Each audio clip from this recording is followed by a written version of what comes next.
By 1985, the land was gone. New communities had already sold roughly 1,300 acres to stay alive. Then foreclosure took what remained of a farm that had once covered 5,735 acres in southwest Georgia. It was not just a farm. Black civil rights organizers had planned homes, jobs, education, and security there.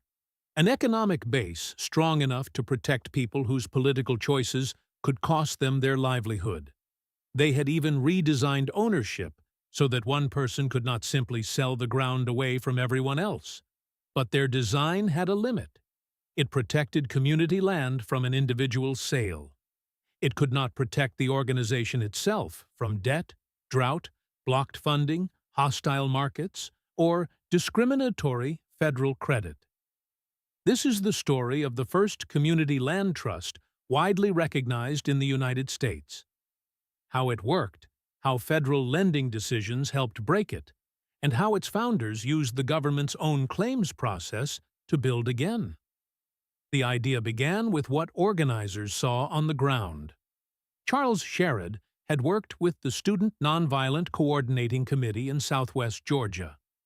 The movement could help a black citizen register to vote, but a sharecropper or tenant farmer who challenged the local order could lose a job and a home. A political right was real, yet exercising it could trigger an economic punishment. For Charles Sherrod, Shirley Sherrod, and the people organizing around them, that exposed a problem larger than access to a ballot. Freedom needed somewhere to stand. Families needed land, work, and institutions that could survive retaliation. In June 1968, 8 civil rights and cooperative organizers traveled to Israel. They studied several rural arrangements, including kibbutzim, moshavim, and land leased through the Jewish National Fund. They did not copy any one of those systems. Back in Georgia, they adapted the principle of community-held land to the conditions of the Black freedom struggle. New Communities, Incorporated, formed in 1969. On January 9, 1970, it closed on 5,135 acres in Lee County, roughly 3,000 acres of farmland, and more than 2,000 acres of woods. The name described the ambition. This was supposed to become a durable place where people could farm, work, learn, and eventually live without surrendering the land to speculation. The ownership mechanism was the breakthrough. The nonprofit would hold title to the ground.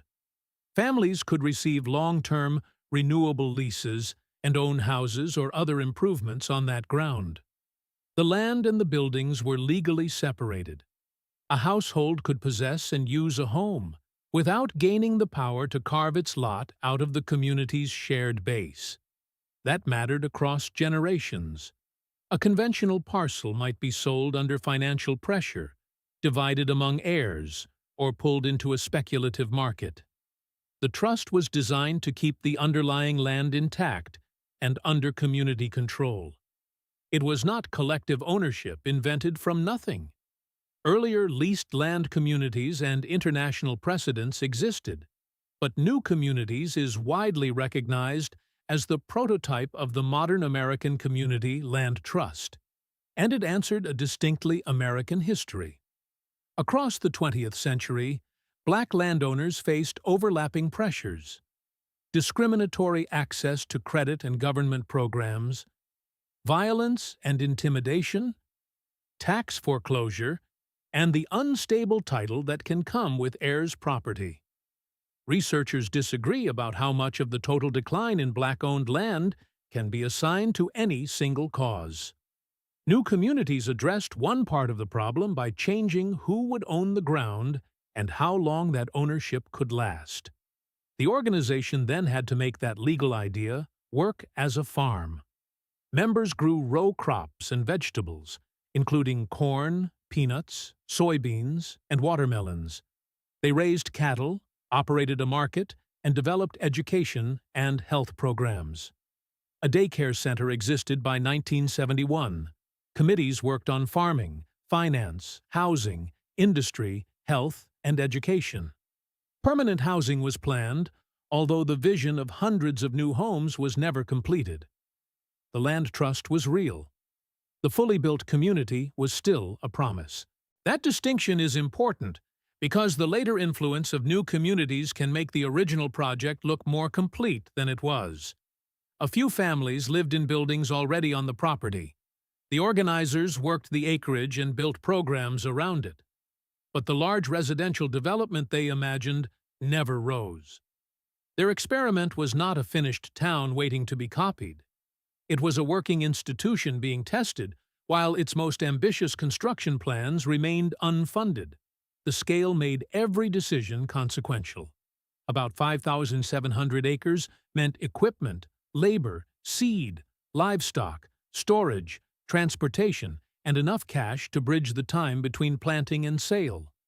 A community ownership rule could determine who controlled the asset. It could not guarantee that the operating business would have money when bills arrived. New communities also began under heavy debt. Its survival depended on crops, markets, credit, and outside financing.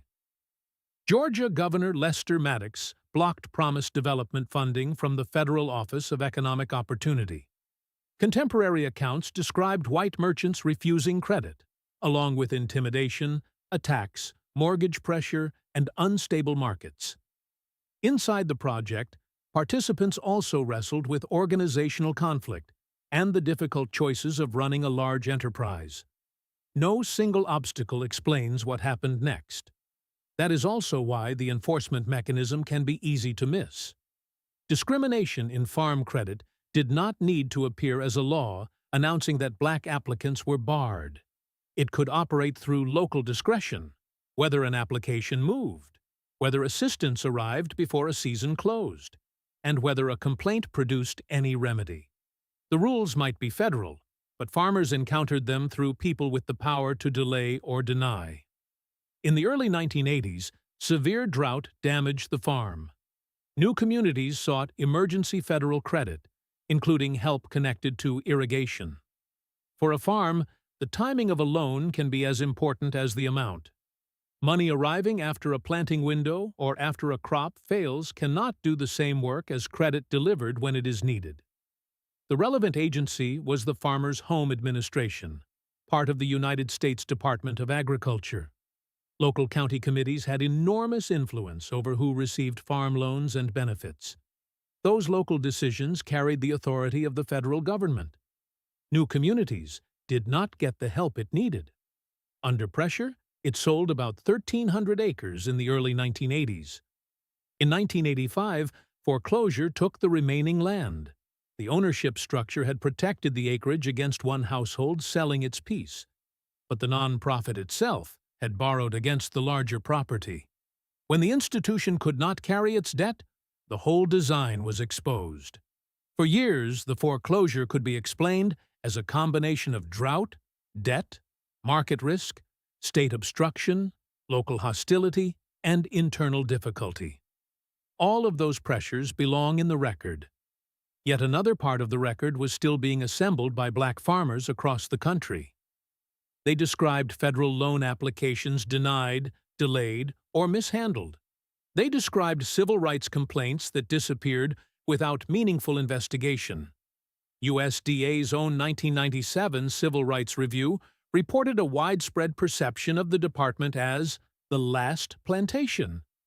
In 1997, Timothy Pigford and other black farmers filed a class action case alleging discrimination in federal farm credit and benefit programs and a failure to investigate complaints. A federal court approved the Pigford Consent Decree on April 14, 1999. It created a claims process for farmers who met its conditions.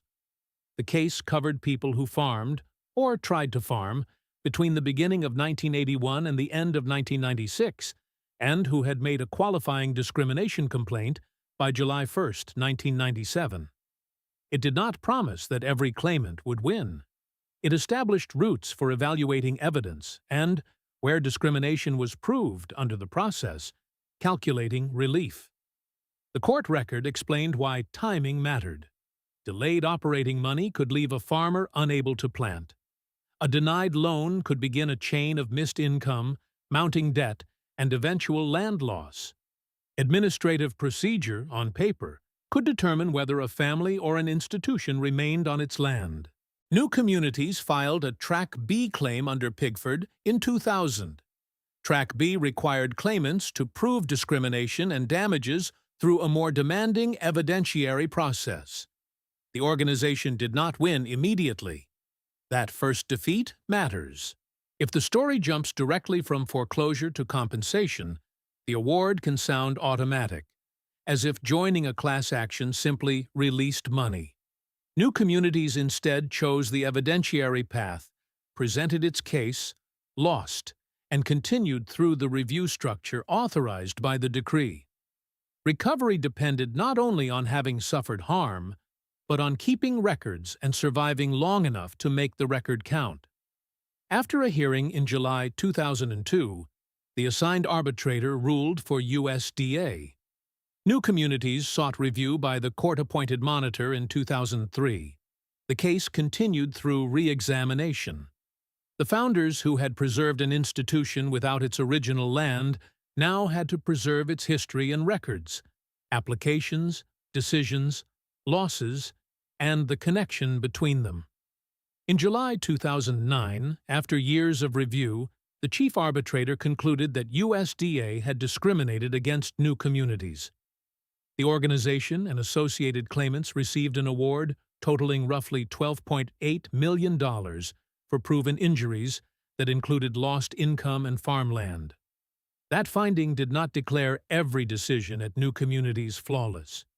It did not erase the drought, its debt, volatile markets, state obstruction, or internal conflict. It did something more exact. It added an official finding of federal discrimination to the explanation of how the land was lost. That distinction matters. Discrimination does not have to be the only force in a disaster to be a decisive one. And the award was not merely a judgment about the past. The surviving organization used it to return to land. That choice carried the original theory forward. The money could compensate for losses, but purchasing land again could restore an institutional base. The response to dispossession was not to abandon the land trust model. It was to rebuild it with a sharper understanding of the financial and administrative systems around the deed. In 2011, new communities acquired 1,638 acres at the former Cypress Pond property. The site had once been a plantation associated with one of Georgia's largest slaveholding estates.